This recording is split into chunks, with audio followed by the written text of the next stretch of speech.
You know, usually when we talk about a diagnostic tool, there's this expectation of absolute, almost unambiguous precision. Right, like a binary. Exactly, binary. Think of medicine or structural engineering. You break your arm, the x-ray shows a jagged white line, and the doctor just points at it and says, there it is, it's broken. We really crave that kind of visible, easily categorized certainty. I mean, it tells us exactly what needs fixing. Broken or not broken, it's very comforting. But today we're doing a deep dive into a framework where the diagnostic x-ray is pointing at, well, the actual fabric of reality itself. Which is quite the step up from a broken arm. Just a bit. We're diving into a June 9, 2026 publication from Bye magazine.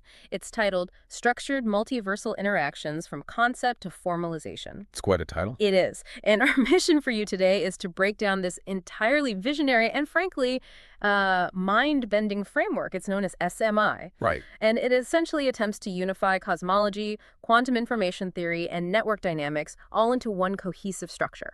The ambition of this paper is just staggering. Yeah. I mean, Dr. Melvin Sewell, the author, is creating a literal mathematical language to articulate how multiple distinct universes might interact. Yeah. How they, share energy, and ultimately why some sustain themselves while others just entirely collapse. But right at the top, we really need to set the tone for you, the listener, because this isn't just your standard theoretical physics paper. They're not at all. It reads like a dense academic text, right? Heavily laden with equations, constants, variables. Yet, it's explicitly framed as a diagnostic tool that blends these hard mathematical concepts with what the author calls mythic infrastructure. That phrase alone is so fascinating. It really is. It's a piece of art, it's rigorous science, and it's a profound societal statement all wrapped into one. And that synthesis is what makes it a complete paradigm shift. Hmm. We are moving from diagnosing a localized problem to diagnosing a broken universe. Wow. And by using the grandest possible scale of the multiverse as his canvas, Dr. Sewell is giving us a completely new way to articulate systemic health. Okay, let's unpack this. Because before we can analyze how entirely different universes interact with each other, we first have to understand the fundamental building blocks of this SMI framework. Right. The ground rules. Exactly. And that means looking at its constants and the variables. Let's start with the constants. Well, any robust physics framework requires foundational rules. So the SMI framework establishes three primary constants. All right. First, we have the multiversal cadence. That's represented as C sub m. Sewell defines this as equating to h naught, which is the Hubble constant. And anchoring it to the Hubble constant is such a deliberate choice. It is. For a theory that gets wildly abstract, tying the multiversal heartbeat directly to the observable rate of our own universe's expansion, it just grounds the whole concept in tangible reality. It effectively says, we aren't just making up math here. We are scaling up the math you already live inside. Oh, I like that. Yeah. So then the second constant is the execution threshold, or T sub E. This is defined by the classic cosmological critical density equation. Which is the 3h squared over 8 pi g. Exactly, 3h squared over 8 pi g. In astrophysics, critical density is the exact tipping point where a universe holds enough mass to eventually halt its own expansion, but not quite enough to collapse back in on itself. It's a literal existential knife edge. A perfect way to put it. And the third constant is the interaction constant, I sub c, which is set to alpha. Alpha being the fine structure constant. Right, dictating the strength of electromagnetic interactions. Yeah. So these three constants, the rate of expansion, the threshold of collapse, and the strength of interaction, they form the absolute bedrock of the SMI rule set. But constants are just the passive rules of the environment. To actually play the game, to see how these universes physically interact, we need the variables. We do. The framework gives us three main ones. We have entanglement nodes, information flows, and shared landscapes. And when I was reading through this, I couldn't help but picture a vast, sprawling computer network. Oh, that's a great way to visualize it. Right, like, are shared landscapes basically just multiversal servers where reality is hosted and information flows are the bandwidth connecting them through these entanglement nodes? What's fascinating here is how perfectly that server analogy aligns with the mathematics provided in the paper. Really? Oh, yeah. The equation Sewell uses for information flows relies heavily on the von Neumann entropy formula for quantum entanglement. Okay, wait. I want to pause on that because von Neumann entropy sounds incredibly intimidating. It does sound like a mouthful. How does an entropy formula actually measure data flowing between two distinct universes? Well, in quantum mechanics, if you know the exact pure state of an entire interconnected system, but the individual parts look chaotic and unpredictable on their own, it means those parts share hidden information. Okay, so they're entangled. They are deeply entangled. Right. The von Neumann formula essentially calculates the chaos of universe A, calculates the chaos of universe B, and then subtracts the combined state of their shared system. Oh, I see. Yeah, by subtracting the chaos of the parts from the whole, the equation reveals the exact amount of secret wiring connecting them. So it's filtering out the local noise to measure the actual bandwidth they're sharing. Precisely. It measures the mutual information between two realities. If we treat universes as interconnected nodes on a cosmic server rack, it completely overhauls traditional cosmology. It really does. It shifts the view of reality from these isolated, lonely bubbles floating in an empty void to a dynamic web of constant information exchange. Exactly. They're continuously communicating, bleeding into one another, and basically sharing processing power. But just knowing they are connected on this massive multiversal server rack doesn't tell us if that connection is actually healthy. Sure. Like if you have two servers hooked up, one could be completely draining the other's resources. So how does Sewell measure if a universe is surviving this connection? And this brings us straight into the mathematical indices of the SMI framework. Right, the diagnostics. This is where the diagnostic nature of the tool becomes incredibly sharp. The framework introduces the reality level scalar, or RLS. The RLS is defined mathematically as the ratio of information, which is omega info over entropy omega entropy. All right. Here's where it gets really interesting. Because if you think about it, RLS is essentially the signal-to-noise ratio of reality itself. That's a perfect analogy. In the physics world, information represents order. It is structure. Planets, DNA, civilizations, coherent laws of physics, that is all information. That is the signal. And entropy is the noise. Exactly. Entropy is the inevitable decay of that information. It's heat death, the breakdown of structure, pure chaos. So if a universe has high information and low entropy, it has a high reality level scalar. It is structured, solid, and functioning. But if entropy takes over, the universe is quite literally dissolving into static. And the brilliance of the framework is that it doesn't just take a static snapshot.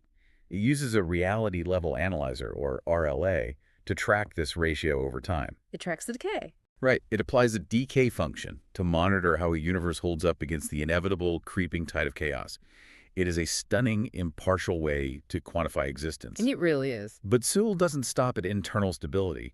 He also analyzes external independence through the sovereignty index quotient, or SIQ. The SIQ. This is where the physics starts sounding almost unnervingly relevant to our everyday human systems. Doesn't it? The sovereignty index quotient is the ratio of local energy to shared energy. So E local divided by E shared. Okay. A high SIQ indicates a highly sovereign, self-sufficient universe. It generates and maintains its own local energy without needing to draw from the multiverse. Continuing our earlier analogy, it's basically a server running on its own independent power grid. Exactly that. Whereas a low SIQ means a universe is heavily reliant on the shared multiversal landscape. Which is dangerous. Very.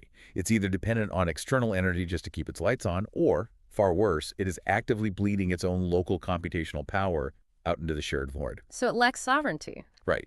It is compromised by the network. Now, theory and equations on a page are beautiful, but this publication goes a massive step further. It brings the receipts. It does. It provides actual simulation data to demonstrate these indices in action, to see how these forces balance out how information, entropy, and sovereignty actually interact in practice. We are given the data from the Epoch 5 simulation. And the Epoch 5 data acts as the empirical proof of concept for the SMI framework. Okay, so let's walk through it. Well, to read this data, we have to look at an extended metric called the dimensional scaling factor, or DSF. The DSF is the logarithm of that information to entropy ratio we just broke down. Wait, why apply a logarithm to it? Why not just use the raw ratio? Because the energy scales of entire universes are unfathomably large.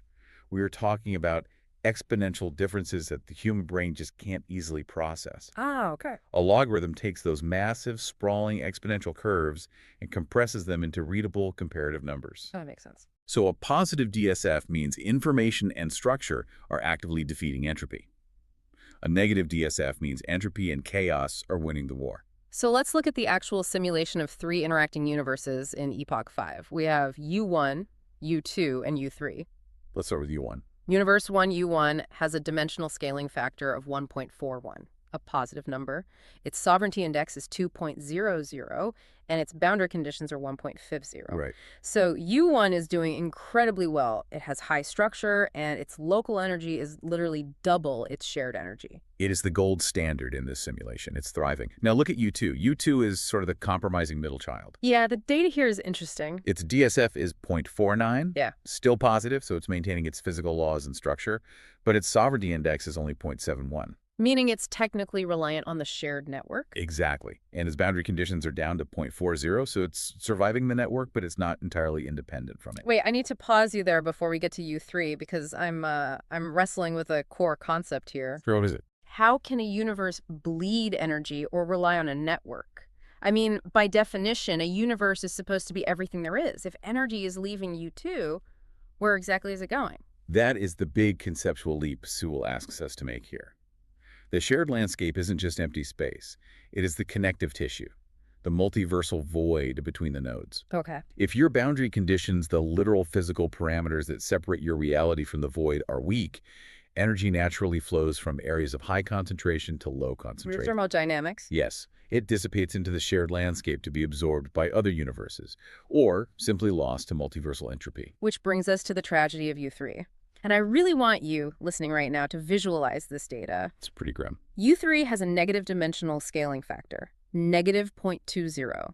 Its sovereignty index is a tiny 0.33, and its boundary conditions are practically non-existent at 0.23. Yeah. If U1 is a secure air-gapped server, U3 is a server with no firewall whatsoever. If we connect this to the bigger picture, U3 is in a state of terminal systemic collapse. It's dying. We can contrast the fortress-like stability of U1 against the completely porous, vulnerable state of U3. Because U3 has such weak boundary conditions, the energy it exchanges with the multiversal network is a massive net loss, So the malware of entropy is flooding in. outstripping the structural information entirely. U3's reality is literally fading into the multiversal noise. It is genuinely unsettling to see the life and death of an entire reality reduced to 3 simple data points. U1 is a fortress. U3 is a server bleeding all its data into the void. It is. But it makes the mechanics of survival so remarkably clear. And that striking contrast between the fortress and the failing system, it's entirely intentional.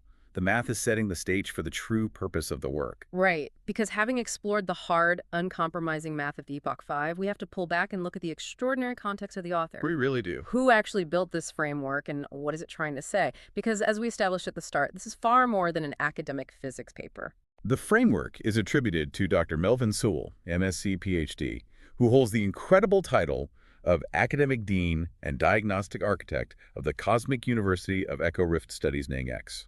Diagnostic architect. I absolutely love that title. It perfectly captures what is happening here. It really does. But at the bottom of the publication, there is a section labeled the Sovereign and Diagnostic Disclaimer. And this is where the veil is sort of pulled back. This is the turning point of the text. That's right. It states clearly that this framework and all associated content from Bi-Bi magazine and the Echo Rift archive are explicitly defined as mythic infrastructure. Yes. It calls itself a cinematic indictment and a sovereign broadcast. Wait, so after all this rigorous math, after von Neumann entropy and Hubble constants, the author puts a disclaimer at the bottom saying, this is basically political art, mythic infrastructure. It's a huge pivot. How are we supposed to read equations that suddenly announce themselves as cinematic indictments? Well, this raises an important question about how we choose to communicate complex, uncomfortable truths. The disclaimer notes that the work is not affiliated with any government, intelligence agency, or political party. Instead, this mathematical framework is designed to expose, and these are Sewell's exact words, ritualized containment, actor convergence, and systemic erosion. Systemic erosion, that is the negative dimensional scaling factor of year 3. Exactly. That is entropy defeating information. Think about human systems for a moment.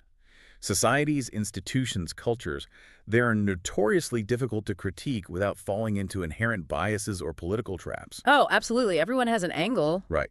But math is entirely impartial. Sewell is using the rigorous, irrefutable language of cosmology to diagnose systemic breakdown. Wow. When he warns of actor convergence, you can map that directly onto the concept of entanglement nodes pulling systems together. When he talks about ritualized containment, you see that reflected in the suffocating boundary conditions. So what does this all mean? It means the math of SMI, the reality level scalar, the sovereignty index, they are literal equations, yes, but they're also metaphorical glyphs. Beautifully put. Whether applied to literal physical multiverses or serving as a profound metaphor for our own societal structures, the math accurately describes the universal struggle. The eternal battle. Yes, the eternal battle between structured, sovereign information and eroding, chaotic entropy. There is also this amazing piece of world-building lore dropped right at the end of the paper. Oh, the Chapter 1 text. Yeah. It points to Chapter 1 origin and describes a figure named Saiku Venga emerging from the rift. It says Saiku Venga is born between slit flow and counterflow, marked by SH1 resonance. It's so poetic. It adds this incredibly rich narrative layer to the quantum physics we just spent all this time analyzing. The lore of Psycho Venga reinforces the concept of surviving the void. Emerging from the rift, born between flows of energy, it personalizes the equations. It really does. It gives a face to the abstract concept of navigating boundary conditions and fighting for a high reality level scalar. It's a brilliant way of forcing us to look at our own world through a cosmic, almost mythological lens. Right. It strips away the specific daily details of our lives and just looks at the fundamental physics of survival. Like, are we maintaining our own boundaries? Are we generating our own local energy? Exactly. Or are we being drained by the endless demands of the shared network? The reality level analyzer doesn't pass moral judgment on a system. Right. It doesn't care about the narrative at all. It just measures the ratio of signal to noise. The raw data. Yeah. It asks, are you sustaining your structure or are you dissolving? Which gives us our core takeaway for today's deep dive. The Structured Multiversal Interactions framework is a staggering piece of visionary work. Unmatched, really. It seamlessly unifies quantum mechanics with societal critique, using brilliant metrics like the reality level scalar and the sovereignty index quotient to measure the eternal battle between information and entropy. And the most important realization is that it doesn't just apply to Epoch 5 or the tragic collapse of Universe 3. No. It applies to us. If you think about it, you are constantly trying to maintain your own personal sovereignty index. You are trying to structure your personal information, your life, your focus against the overwhelming noise and entropy of the world around you. Every individual, every community has boundary conditions to maintain. If those firewalls drop too low, the local energy inevitably bleeds out into the shared landscape. And that leaves us with a lingering, provocative thought for you to take with you today. Think back to that diagnostic X-ray we discussed at the very beginning of the show. A great image. If you were to take our own universe, or even more specifically, our own society right now, and plug it into Dr. Sewell's reality level analyzer, what would that X-ray actually show? That is the ultimate question. Would our dimensional scaling factor look like the secure, highly sovereign fortress of U1? Or, if we are being truly mathematically honest with the data, are we already slipping into the negative entropy of U3? Something to seriously think about. Keep protecting your sovereignty, keep building your information over entropy, and we'll see you on the next deep dive.